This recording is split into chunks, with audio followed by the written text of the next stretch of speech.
movement, but when you actually look at the demographics of the people throwing rocks and stuff, it's either wealthy, white, affluent kids and middle-class white people, and it looks like students, minority students as well.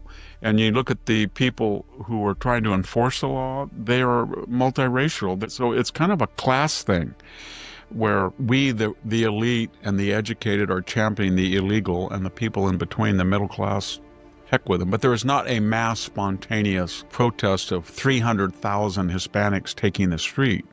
And Gavin, why are you losing 200,000 to 300,000 middle class and professional taxpayers every year that are fleeing paradise to go to places that are naturally not as beautiful or scenic, or the weather's not as good? Why is that? So before you start grandstanding and accusing people of being cruel who are trying to enforce a law that you're trying to undermine, you should ask yourself very carefully what you've done to California. We in law enforcement have a Castroite mayor, and she seems to not worry about LA burning up. She didn't worry about the fires. She didn't worry about torching cars. She encouraged the demonstrations. And we're not going to say anything because we know what happened to the fire chief when she said that Karen Bass was in Ghana junketing. And we know what happened when the people said the deputy mayor had phoned in a bomb threat. He's going to be sentenced to 10 years in prison. Those were the two people in charge of LA during the fires. So they don't want to be fired. So they're going to go along with the party line. The truth is Karen Bass came out and basically supported the demonstrators who were already rioting. There's pictures of people throwing rocks at passing cars on fire. There was actually a class element. When you look at the ICE, the police didn't come for 2 hours. When you look at the faces, a lot of them were Hispanic, few black, working class people. The ICE agents you're talking about, yeah. And they were trying to stop mass hiring of illegal aliens by firms that traditionally, knowingly had broken immigration law. And the question is then to Karen Bass and Gavin Newsom, what do you want to do? Is it we have 12 million illegal aliens that came in under Biden? You didn't say one word. Do you want 20? Do you want 30? We already had 15 to 20. We have almost 40 probably. So what is the optimum number? And Trump remembered the 2020 riots when people like Tim Walz's wife later would recall that she opened the window so she'd get the fragrance of the burning rubber. Tim Walz didn't bring out the National Guard. We know that the Mayor Fry did. All of those characters. Milley, remember, said that Trump was trying to put him into a op. General Mattis said he didn't want any federal troops, so national. $2 billion, 35 dead, 14,000 arrests, most of them let go, 1,500 injured police officers, again, $2 billion, iconic church burn, precinct burn, courthouse burn. So Trump's not taking any chances. But what is strange about this is that the state of California was granting money to some of these groups that were violently protesting. So Gavin Newsom then, who can't figure out a trajectory to the presidency or being nominated, because he believes in anything and nothing. So he came out and said that Donald Trump was cruel. This is cruel. And I was writing a column today about that. You know, Gavin, you know what is cruel? Cruel is having the mayor abandon her city and go to Ghana and let it burn. Cruel is your state coastal commission and this county of Los Angeles not allowing homeowners to clean off the hillsides because of your crackpot green idea. Cruel is the Los Angeles head of water and power who let the reservoir not be repaired and it was empty. Cruel is the fire department who didn't sound the alarm when hydrants weren't there. Cruel is you, Gavin, who cannot allow Los Angeles to be rebuilt. The Coastal Commission, the city of Los Angeles, they won't issue permits in a timely fashion. Karen Bass should have resigned or should have been subject to a recall. So what they're doing now is trying to recapture public sympathy and they're trying to create a mass movement. When you actually look at the demographics of the people throwing rocks and stuff, it's either wealthy, white, affluent kids and middle-class white people, and it looks like students, minority students as well. And you look at the people who are trying to enforce the law, they are multiracial. So it's kind of a class thing where we, the elite and the educated, are championing the illegal, and the people in between, the middle class, heck with them. But there is not a mass spontaneous protest of 300,000 Hispanics taking the street. So why is that? And the answer is that their communities are the most impacted when you let in 12 million people and they swarm dialysis clinics, emergency rooms, they're on EBT cards, and your community and your schools are the most impacted. So there's no grassroots support for this. It's elite people doing that. But I would just finish by saying, you know what else is cool, Gavin Newsom? Is the highest gasoline taxes and prices in the United States. You should come down here to Tulare, Kings, Fresno County and look at poor people when they pull into discounted gas stations to save 8 cents a gallon. They go back and forth sometimes with $30, $20 to fill up their tank. I can tell you what they don't do, Gavin. They don't take their 1995 trucks and put in 30 gallons of gas in a big tank, or 25. They don't have the money to pay $150. They just don't. And you know what else, Gavin, that you've done in your state? 1/4 of your state residents don't pay their power bill. They don't have the ability, or they don't want to, or they can't. And we're looking at maybe 20% now of car owners and homeowners don't have the money to pay the insurance because you've driven them out. So rather than grandstanding and talking about cruel, why don't you ask yourself, Gavin Newsom, why do I have the highest income taxes, the highest gas taxes, among the highest top 10 sales taxes, and yet I have among the worst schools, the worst infrastructure, the highest property crime rates in San Francisco? Why is that? And I'm running a multi-billion-dollar deficit despite a 13.3 income tax rate. And Gavin, why are you losing 200,000 to 300,000 middle class and professional taxpayers every year that are fleeing paradise to go to places that are naturally not as beautiful or scenic, or the weather's not as good? Why is that?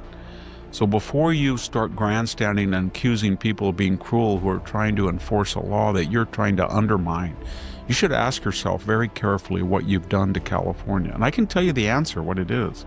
There is a bad pattern here that multi-millionaire, inherited wealth, rich people in the Bay Area siphoning off $9 trillion of market capitalization in Silicon Valley live one way and dictate to the rest of the people the other way. So Gavin, you're going to call this cruel, and you will not enforce the law, and you won't send state troops to help to ensure peace, and then you'll go to your $9 million home. And believe me, it will not catch on fire. And believe me, you don't worry about the price of gas or your insurance cost or your power bill, because you're in a long line. There was Jerry Brown, he's in Grass Valley in retirement, and beautiful scenic place. There was Nancy Pelosi with her palazzo in Napa, her big mansion. There was Kamala Harris, she's in Brentwood with her husband, another multimillionaire. There was the late Dianne Feinstein, multimillionaire. There was Barbara Boxer down in Rancho Mirage, multimillionaire. What do they have in common? They were all left-wing architects of the disaster that's now California, and that never, ever did any of them suffer the consequences of their ideologies that were inflicted on people in Bakersfield, the foothills, Inland Empire, Madera, Sacramento. That's what happened. And now for them to grandstand and try to get national attention by saying, this is cruel and this is mean. No, you're mean and you're cruel. And you seem to have a propensity for allowing fires to burn, whether they're caused by protesters or your own policies on Hillside. Well, this whole month is D-Day started the Normandy campaign, so June 6th was not really the end. It was the beginning of the Normandy campaign, and that would go all the way till September 1st, so we're in the 81st anniversary. Last year I took 140 people to Normandy to celebrate the 80th anniversary of the actual landing. We were there exactly a year ago, and a lot of people got COVID, including myself. So it was not at all, it was eventful. But the point I'm making is to give a little background on D-Day. The first thing about it was the Russians had been, this was very ironic because the Russians had signed the Molotov-Ribbentrop Pact on August 23rd of 1939. So from August 23rd of 1939 until the invasion of the Soviet Union on June 22nd, 1941, they had been collaborating. They were a partner of the Axis.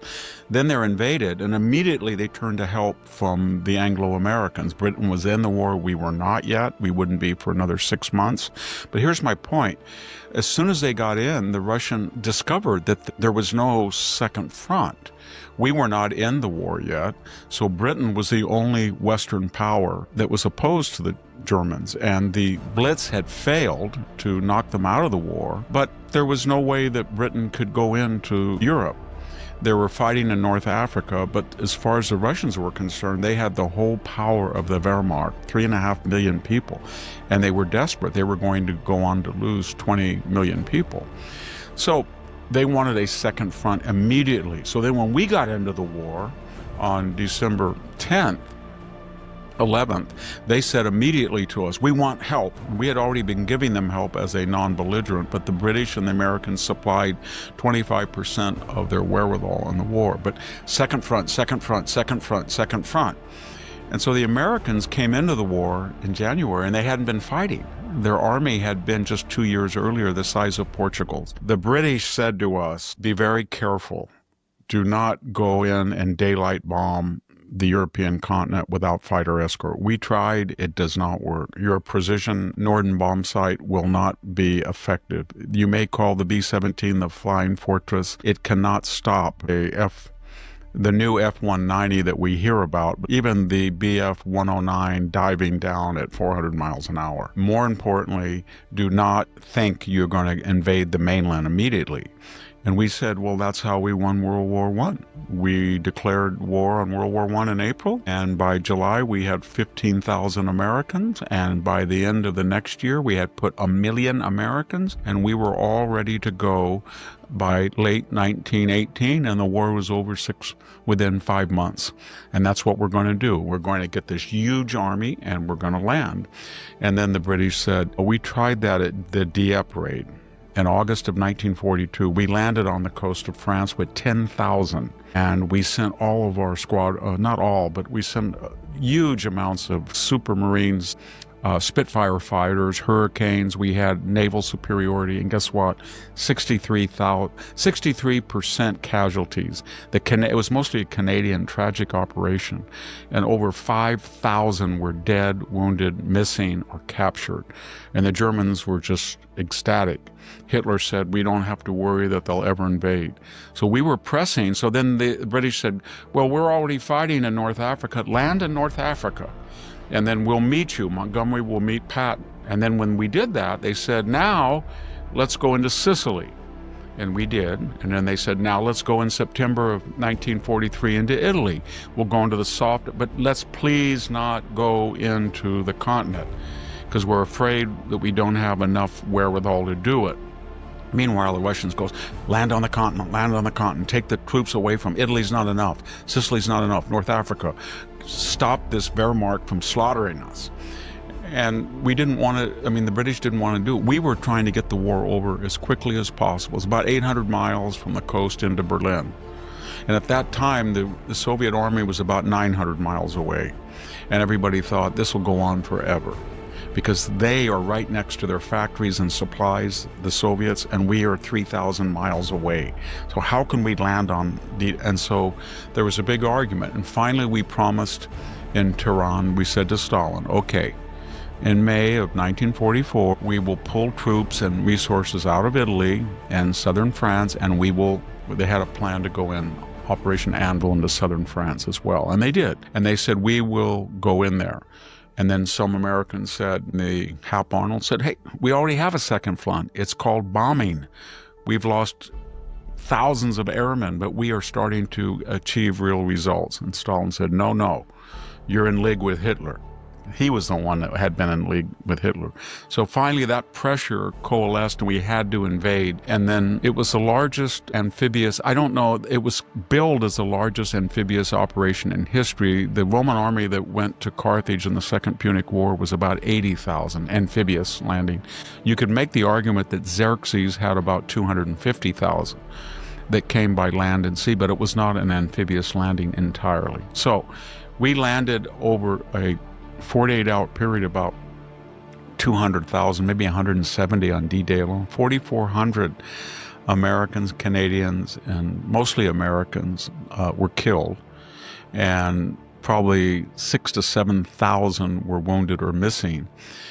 And if you look at the 5 beaches, the Canadian beach, the 2 British beaches in Utah and Omaha, the American beaches, everything went like clockwork except Omaha. And Omaha, we didn't quite appreciate that it had a seawall, that there was a bocage behind it, much more densely vegetated than the other beaches. There were more defensive, more Germans there, more artillery. The weather was still bad. They had canceled the day before landing, and it was a disaster. And finally, the Americans, by sheer wherewithal, kept landing the second wave, third wave, and they broke through. One thing to remember, though, is once they broke through, they were south. Normandy was not Pas de Calais. It wasn't a straight shot, so they had a long way to go. They had picked the Normandy beaches because they were not in a peninsula, and there were not waterways, so there was straight shot. It's a long straight shot, but they could get to Germany without being bottled up or cut off in a peninsula. And so what happened then for the next month, they lost about over 100,000 dead and wounded. They were trapped in a circumference around Omaha and Utah. They could not break out. And then finally, in August, end of July, August, they took heavy bombers, blasted a hole in the German lines, killed hundreds of Americans by mistake. They did that twice. They killed a 3-star general, Leslie McNair, and they broke out. And then they activated the Third Army, George Patton, who had been on ice since the Sicily slapping. And you could make the argument that from August 1st, when Third Army became operational, until September 5th, when gasoline and supplies were cut off, to redirect to Montgomery's Market Garden disaster, trying to leap across the Rhine River bridges in Holland into Germany, that was the greatest American offensive in its history. Much more, there was nothing like it. It was something comparable to maybe MacArthur's Incheon landing and then trapping of North Koreans in South Korea in the end of 1950, say October 1950. It was somewhat like William Tecumseh Sherman's fall, autumn march to the sea in autumn of 1864, but it was spectacular. And that was the denouement that broke out. And then you had a genuine two-front war, and the Germans were doomed. And Hitler, remember, in Mein Kampf and elsewhere, had said, one thing we're going to do next time is not fight like the stupid Hindenburg and Ludendorff and the Kaiser, a two-front war. We're not going to do it. Everybody said, well, why did he do it? Well, see, he didn't do it, really. He fought a one-front war. He invaded the Soviet Union because he looked around and he said, there is no more Europe. Every European capital is either in our hands, or it's us, or it's our allies, Rome, Athens, you name it, Lisbon, Madrid, Amsterdam, Paris. There is no opposition. There's just little Britain out here, and it's not worth taking. And they even said, we're going to go into Russia to isolate Britain. So he thought he had a one-front war, but he didn't realize he did not coordinate with the Japanese. He did not know where Pearl Harbor was on the map when he heard about it. And that brought us in. And then we made a fundamental decision of America will be fighting mostly in Europe. That's what we said, at least. Our primary resources will defeat Hitler, and then secondary told you. If you actually look at it, it was brilliant. It was Marines, carriers, special types of aircraft in the Pacific, Army, land fighting in the Atlantic, and let the British fleet take over most of the responsibilities in the Atlantic. And we divided our forces, and we were able to fight a two-front war in a way that Germany was not.